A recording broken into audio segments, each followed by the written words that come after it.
message is not lost. You can bring a message on the 20th minute and your retention is 5 minutes. So you then know where to place what content and then drive value for that. So I think it's critical for one to listen. Then there is going back to the 3-course meal.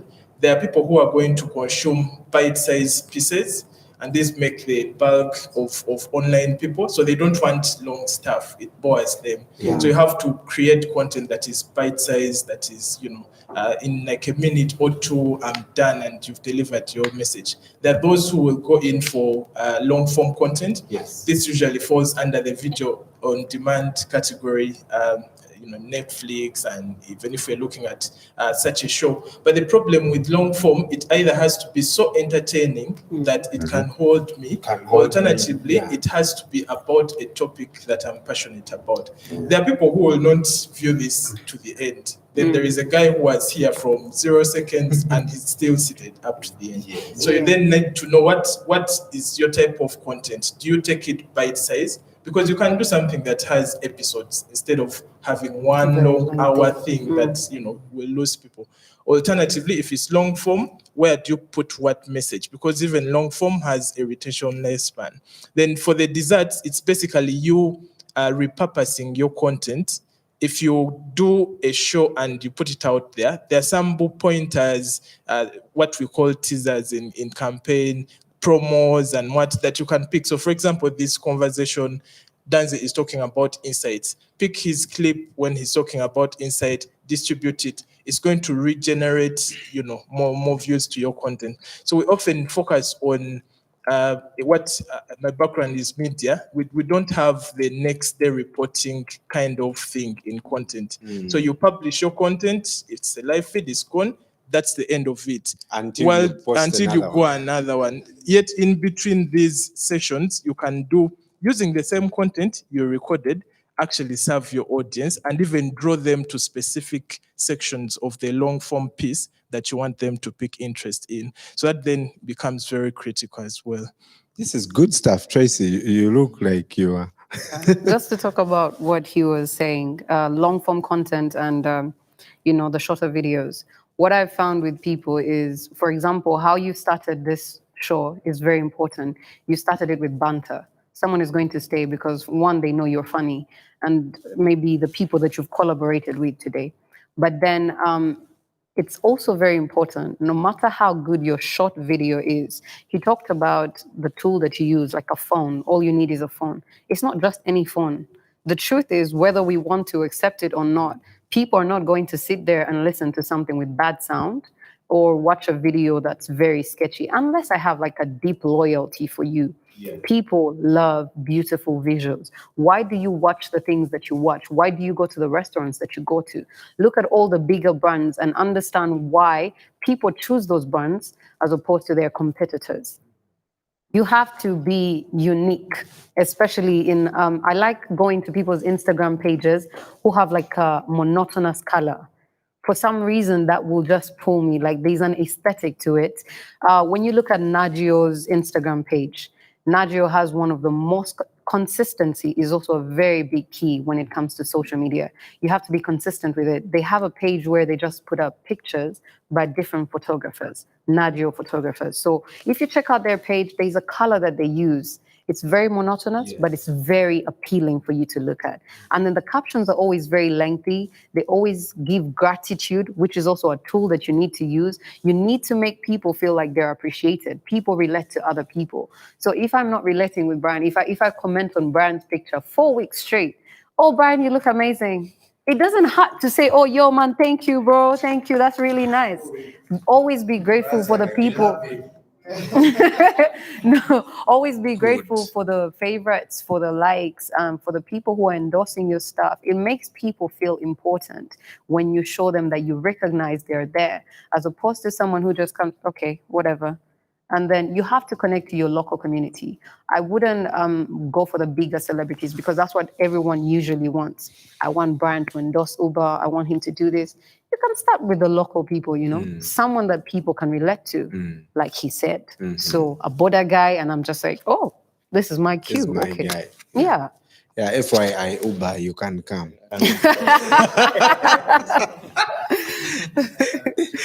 All right. Just to put maybe some light on the issue of quality.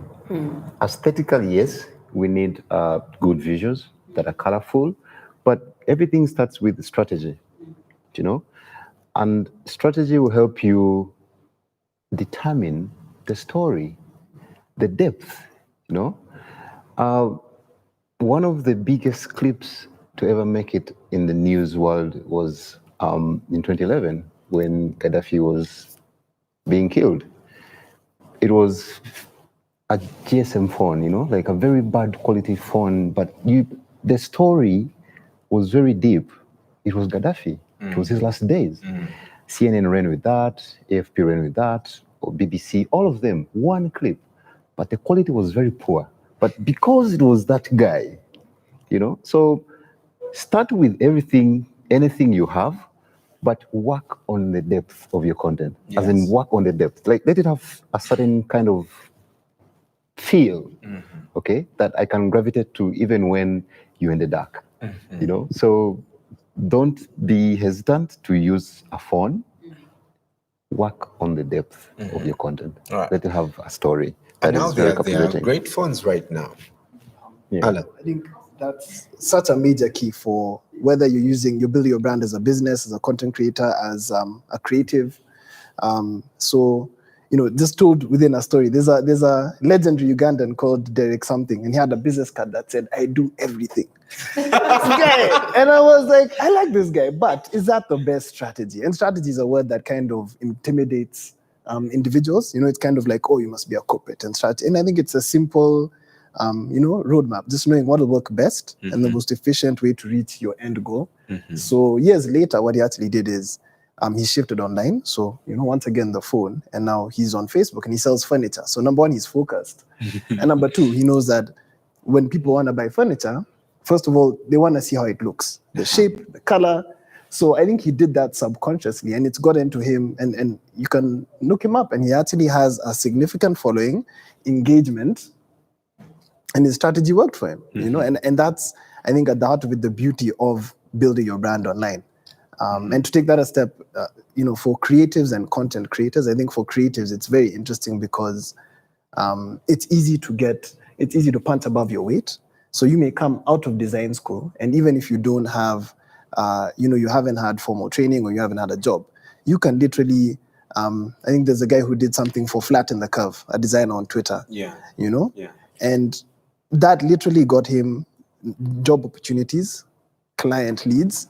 And without having a client, he just created something that he thought was brilliant and put it out there. And that was his strategy. Just use human interest and the natural Twitter wave, and it worked for him. So I think, have conversations, ask people who may know these things, and you'd be surprised just stopping and saying, look, here's my strategy, here are the opportunities, you'll get much further. Love it. Right. I want to wrap up this conversation. Of course, there's so much to talk about. Go to Facebook for Film Hackers, Incredible Media, Net Studios, Garage, and add your voice to this.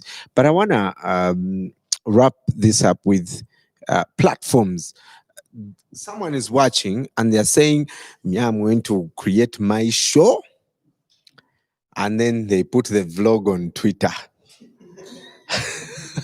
And then the guy has 10 views. Because you Twitter people, you are posers, you Twitter people.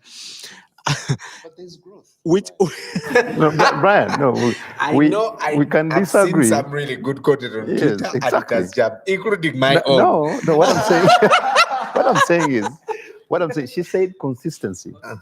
You can start creating content today, okay?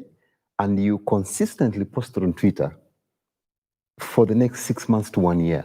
You'll have a following. Yes. Because you have formed a patch in people's lives, and they will take you for that. That they'll know that Danze does his content, long form, he's on Twitter. We shall meet We him shall there. meet him there. Now, the problem comes when you create content and you want eyeballs like you've been doing it for 10 years. No, it won't. It's not magic. It doesn't happen like Right. that. Yes. So I still think it doesn't matter where you put your content.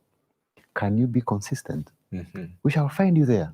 Why does Emeka's videos perform well on Twitter? I disagree, though. You can be consistent at insanity. No. Yes, but It's not about eyeballs. Even if you have, I feel like you can kind of, work with the tide that flows in the right direction. of course, You know? like, I get what you're saying, but sorry to cut you short, Brian. But the thing is, there's democracy online. Okay, Kinda.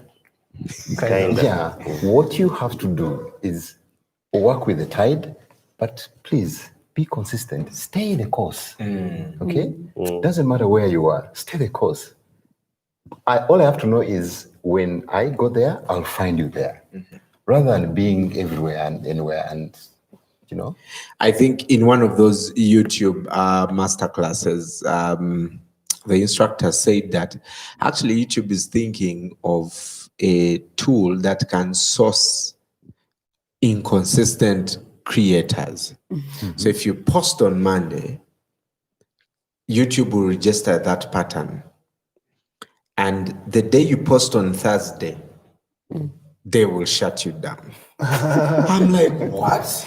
Do they know the weight of my wallet? Like, yes, because they want to build the culture of consistency. Yeah, if you're dropping on Monday, let's drop on Monday. That way, or they will fail to monetize your content because it's dropping inconsistently. Paul, let's wrap this up with recommendation to someone watching. So, like that's it. Before I go on to the platforms, like I've said, the colleagues have said, Twitter, I think has this of recent. I've realized there's this kind of wave that people start a Twitter handle as catfish or something like that, and then they attract a few boys around, boys who make a lot of noise, and then probably garner some following. I think they're more into followers, making more followers than actually looking at business and making some money out of that. So these are the people of recent who have started now selling Twitter handles to MPs, the new people who are joining the digital world. So, but I believe in building a community that is genuine, because if I'm selling to you a product, I don't mind whether we've met or we know each other, but there's this niche between us. We've created rapport that, Brian is somewhere and he follows me, I follow them back. So the moment I release particular content, maybe I'm marketing up a certain product, this person will behave like my own family member and they'll like whatever I've shared. Vis-a-vis these people who are into follow trends or probably trying to generate a huge following of 100K to be celebs, like they call themselves. And then at the end of the day, you give them, we call them gigs. You give them a gig to probably talk about menstrual hygiene. And then somebody will do a tweet and never receive a single retweet. You'll be like, what? With your 50K, with your 60K followers, not a single person could even feel a pity, a small, pinch of pity for you. You get, because literally Twitter is more of, you're talking to yourself and expect somebody to join the conversation. So that conversation should be really good. But on the other end of it, the person following you should also pay that rent of, I have to retweet. That is the only rent I get from you. So why are you following me anyway? Are you something like you? So I believe in creating a community that believes, because when you're marketing, or probably when you're marketing a product, your first focus should be on believability.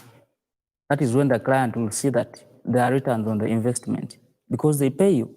So if there is no believability, nobody is retweeting, nobody is even commenting on the product, nobody has even consumed that product, the influence is going the other way around. So I would recommend that if there's a particular content, set Twitter, because that is where my main focus is. I believe that creating a community that believes in you as a brand is very paramount than creating a huge following that doesn't, back.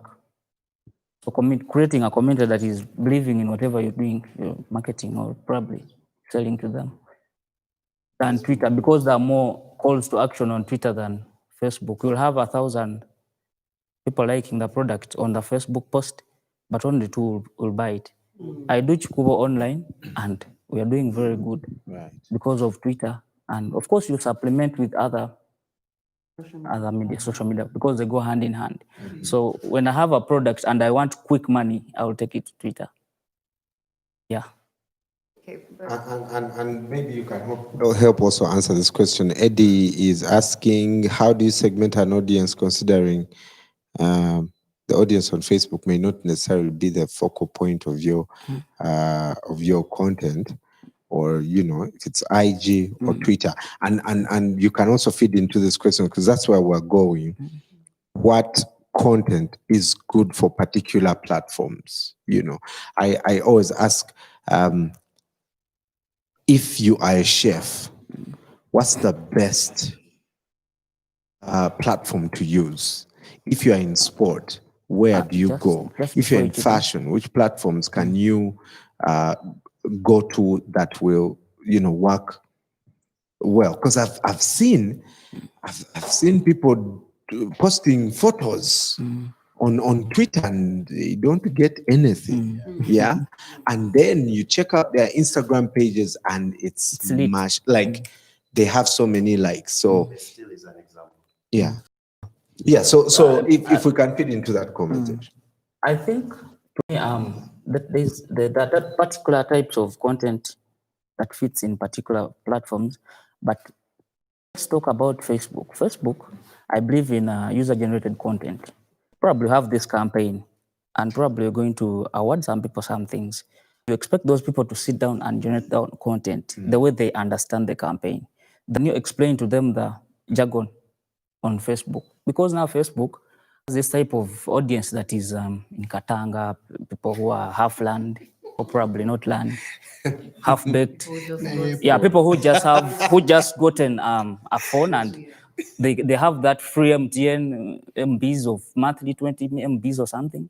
So the only time they have is the only things they can do online is probably check through the nice photos of ladies. Yeah. The Facebook pages of these ones who are selling themselves, even now people have now joined that online, so that they're selling their products on COVID has not left us in the same way. So I believe somebody, before they earn that, they should create their own content. User generated, I mean the other end, you tell them, I'm giving you this, probably there is an offer and then discounted, but it is a campaign for a month, like we were running the Skyview. You generate your own content. Ask people to like your own content. That is, me as a brand, I'm getting traction. Before I pay for that traction, I must see that you've earned it. So user-generated content is very suitable for the Facebook, as I think. Then Twitter, this is corporate somehow, though that it is being invaded of recent with young kids who are like Danze recently said, no. Yeah, Danze has just talked about no. What did I do? He said that us parents are not maybe parenting these kids well. Disclaimer. So we've seen those influx, but I think Twitter is more of a corporate, so people easily, converted. There's a higher conversion rate. If you have great conversation, if you have great Twitter conversation is the place for and you. good content, Right? Not banters and having trolls. Yeah. Yes, those ones have traction, but not payable. Yeah. You'll have a troll. You have a comic on Twitter, or probably you're trolling somebody with a bad image, and then you'll have all those thousands of retweets, but no one has paid you at the end of the day. I will have 2 retweets on my menstrual hygiene tweet, or probably Skyview, and I'm signing some cash off that. That's right. So I would just encourage people to channel themselves into that. That's good. But I think just You need to be a great conversationalist. Yeah. Across the board. Yeah, you need to know how to initiate conversation and also hold them. I mean, look at, you guys are working offices, like look at all the employees or your colleagues who are the people who are good conversationalists? You know, those are people who you need to talk to, even when you guys watching out there in your companies, in your businesses. Look out for content creators who are good with conversation. I think this is a very good quality to have. Yeah, you need to be able to initiate and sustain conversations, and quality of conversation also matters. That's the most important thing, I think, the quality. Yeah, quality of conversation also matters. I mean, for awareness bit, you're not calling anyone to click on that thing, you know, or there's no CTA when you're doing awareness. Maybe when you want to collect data, but trolling will get you awareness. True. You know, you're not asking anyone to buy anything, just awareness. But also how you troll matters. Yeah. So conversations, sustained conversations that are quality also works. Right. Can I ask Tracy a question? Yes. So once, because I see different rate cards and everything. So once you build your brand, how do you suggest selling or monetizing your brand? How do you price it? I like to believe good wine needs no brew. You understand? If someone likes what they see, then they usually just come and approach you. Yeah. If I'm putting good content out there, and if my numbers are active, we forgot to talk about the numbers. I could have 18,000 followers. If none of those followers are actually participating in anything I'm doing, then that goes to show, because some people have actually just bought these followers. People buy likes now, people buy followers. So what I do, the beauty with Instagram is you can actually go back and check your followers, and you will see what accounts you least interact with, and you're allowed to unfollow these people. I mean, whatever you like to do. But for other people, you can look for the opportunities. If there's an opportunity, I know people go out there, especially on Twitter, they see campaigns that are running. If you have the right people that you're connected with, you know who to speak to. Maybe I can speak to him and say, oh, do you have anything coming on board? You know, I'd like to be one of your influencers. And then someone could have 1,000 followers that are very active. You could have 25,000 followers that are not active. So even that person with that small community is going to change a lot with how you push forward marketing your brand. But I'm still stuck with this bunch of followers that are not doing anything for me. And then if you're putting the right content with the right visuals, if you're a good conversationalist, then people are going to approach you and say, I want her to represent me. And then, like he was talking about the trolls, there's a way to troll, and I'm not here for trolls. I'm not. One word and I block you. I don't have time to engage these people anymore. My God. It's just a block button, guys. It doesn't take a lot of time. Just block and move on.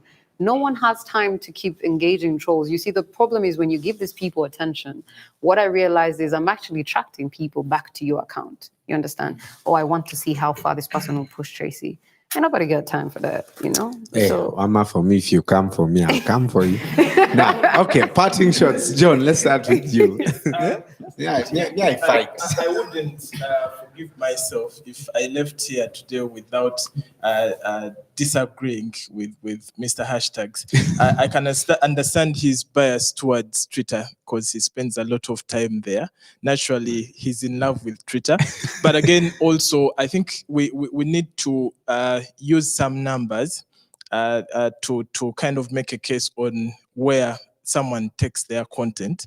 First of all, the content format sometimes will dictate. If you do not have motion stuff, you will, don't have a lot of wiggle room on YouTube unless you're going to do slideshows and 2D, 3D graphics and all. But again, speaking to the numbers, I run these numbers a lot because I keep getting the question, where do I start if I'm starting out? Let's have the numbers. Facebook, in Uganda, these numbers are in Uganda. We have between 2 million to 2.5 million people active every single month. 40% are female, 60% are male. Twitter, we have 176,500 active on a monthly basis. Active. The keyword being active, not accounts created. Instagram, we have 360,000 active in Uganda as of last month, a month. sorry, in a month. LinkedIn, we have, this is not monthly active, 720,000 accounts created. On WhatsApp, we have over 2 million users. What do the numbers tell us? Ugandans are more on Facebook than they are on any other platform. Point one. Point two, Facebook, from a small business point of view, where most of us fall, unless we're working for our 8 to 5s, has converted more customers for small businesses than any other platform. Yeah. Point number two. Point number three, advertising costs.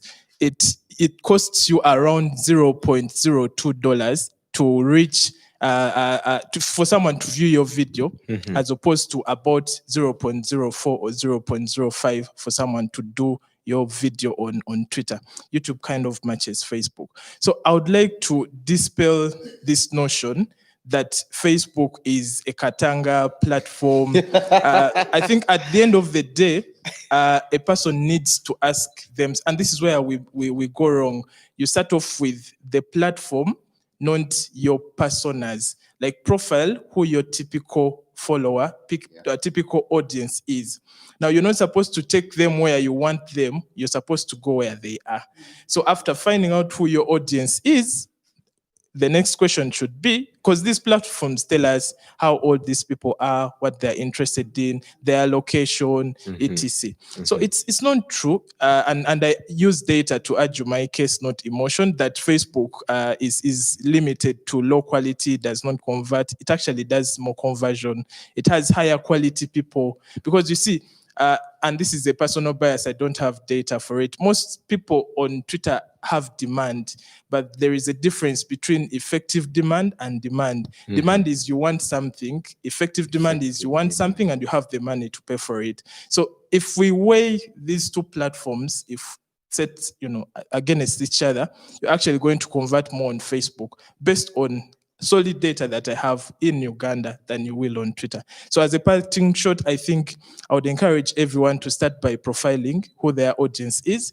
Go where your audience is. Don't try to create a space where it does not exist. Reason being that you're going to invest a lot in growing and pulling in people to like what you do, as opposed to letting them focus on the content that you're publishing.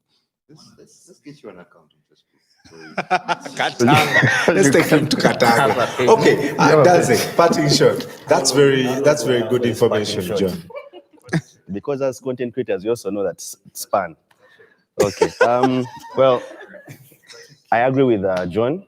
I also agree with Paul.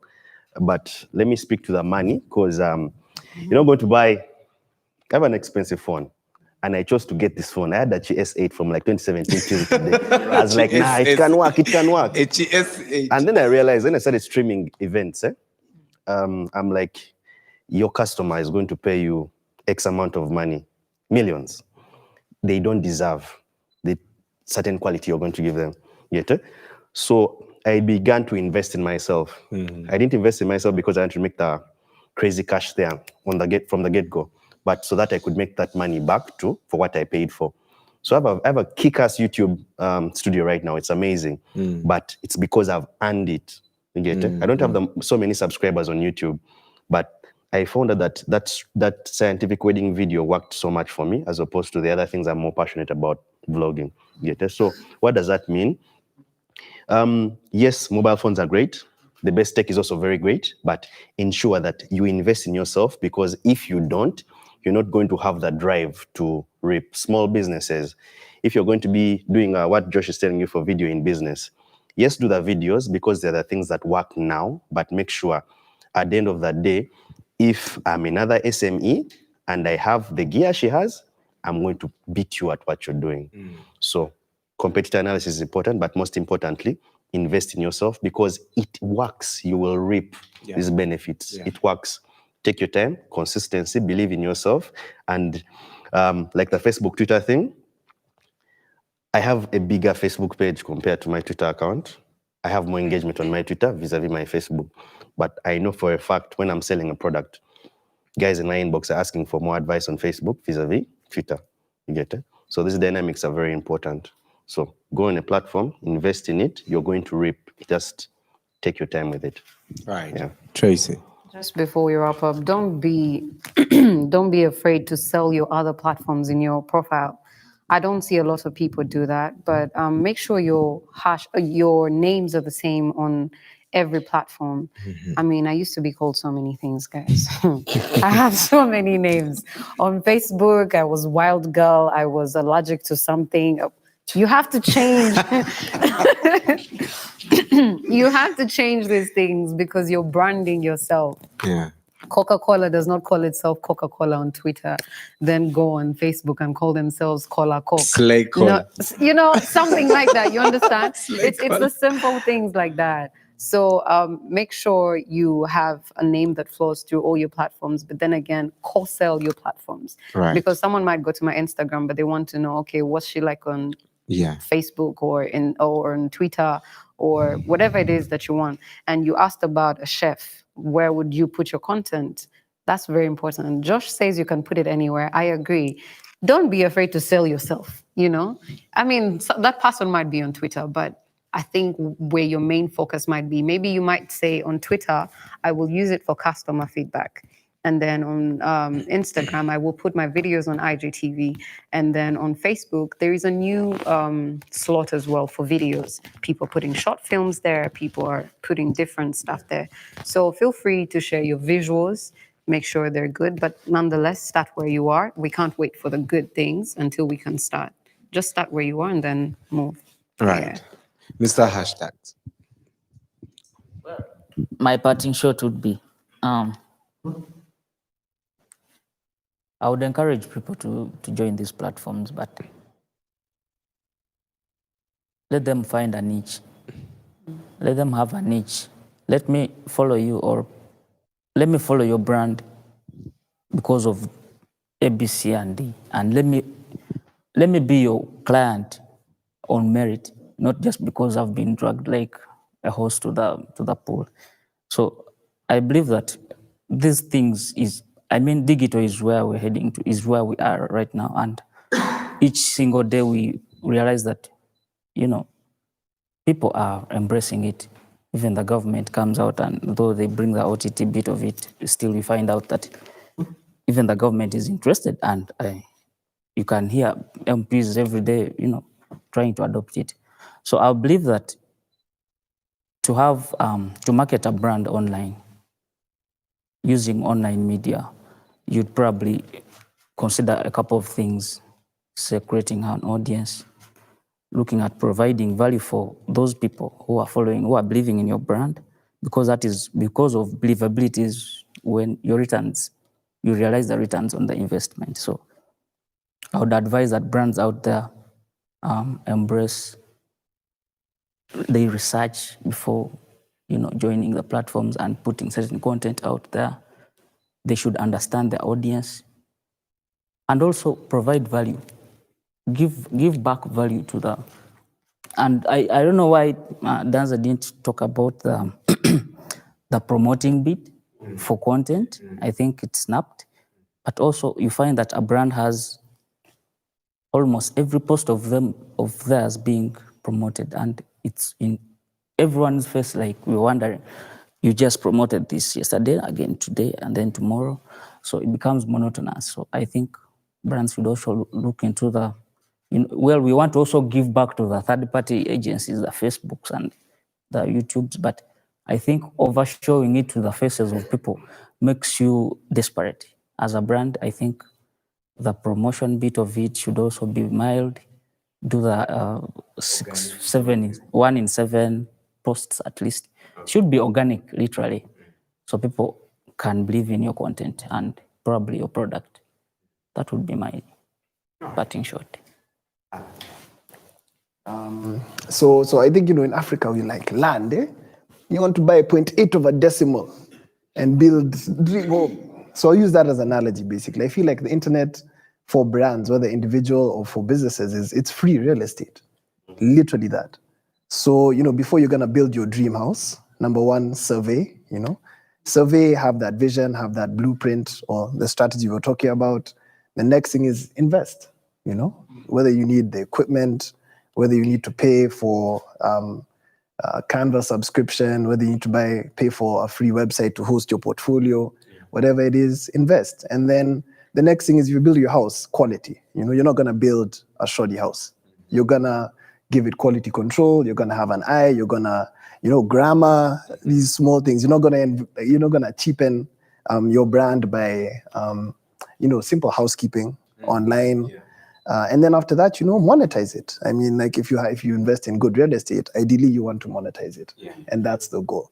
So don't be afraid to put it out in the market, monetize it, and you keep on repairing. You keep on feeding back. And I think the interesting thing about the digital space and online branding is it keeps on changing. And I've learned so much from this conversation alone. And I think the half-life of whether it's platforms, whether it's the changes within the platforms, and even just the dynamics of the communities, everyone just TikTok, 100%, who has their pulse, who has their finger on the pulse fully on TikTok, and there's going to be something else in the next, who knows, 2 months. Yeah. So I say, invest in this free real estate. It'll be worth your while and enjoy the journey. John, how many TikTok users do you have? But they don't share their numbers, unfortunately. Yet. Actually, what I do to find out that is most times I go on who locally is the biggest there, and then I figure out what their numbers are, and then most times I find out who, is it male or female, and then eventually somehow you can get it's rudimentary because now for TikTok I just went to Linda Danny's account, you get it, and I just figured. But what he has just said is important. Even you as an advertiser, as an agency man, as the big influencer, you have a cap. There's a younger person out there. Snapchat, TikTok, me, over my head. But if I have a very good community manager who is younger than me and who is into this stuff, that is the right person to handle that brand for you. Right. Yeah. Josh. Yeah. My parting shot is very simple. As a business, I think where to start from is a strategy. Like, have an idea of what you're going to tell people, how to tell it to them, and what production value to attach to that. And then have a budget. Be decent enough. Put a budget to it. Videos or whatever content you want to produce has a value ranging from 0 to wherever you want to go. Yeah. So have a decent budget that pays all the people for you to actualize your strategy. Yeah, and then when you're in there, I think it's very important you market through story. Do you understand? Yeah, work on your pages. Let your page one be as punchy, so you can hold audiences for some time. So hold that conversation also for some time. Maybe if you can't, talk to me, videoinbusiness.com. That is VIDIYO in business. Professional charge. .com. Exactly. The last thing is you can become any of these people here. Just take an online course. It's Digital Skills for Africa. It depends on how fast you study, but please take your time. Google Digital Skills for Africa is changing lives. For you to learn how to do these things, like I said, you don't need 10,000 followers. You can start with 500, 1,000, whatever it is. Just educate yourself. The sources are there. Educate yourself, learn, relearn. Some of you have to unlearn what you've been having all this time. Yes, or evolve, with the times. As a TV guy, I'll tell you that one of the rules they tell us, don't overtalk, because the maximum attention your viewer will give you is 8 minutes. That's why for world-class TV stations and where even some of us are working, to every 8 minutes people go for short breaks to allow the viewer to go somewhere. So if that's unfortunately that's the audience that is consuming your content. So regardless of the genre that you're thinking of creating, learn these things. Maybe your content doesn't need to have 50 minutes. Maybe it needs to be 5 minutes. All this information is online. All this information, we're going to be giving it to you every Friday. So just go down to the chat section and type your question. We'll get these guys to answer those questions for you. Thank you so much for joining me. And remember to stay safe. Please wear your mask, social distance, wash your hands, and avoid crowds if you have to. Stay safe. Bye-bye. What does it take to change the world? It's a long chain of resilient men and women, endowed with various skill sets and divergent mindsets, holistically working together to achieve a common goal. It is a synergetic effect of different art forms combining into one to think, design, and create mind-blowing stories. A systematic workflow and processes from department to another. A set of professional tools and elements designed to create and fine-tune. It takes persistence, consistency, and collaboration to tell compelling stories, to evoke emotions, and to change the world.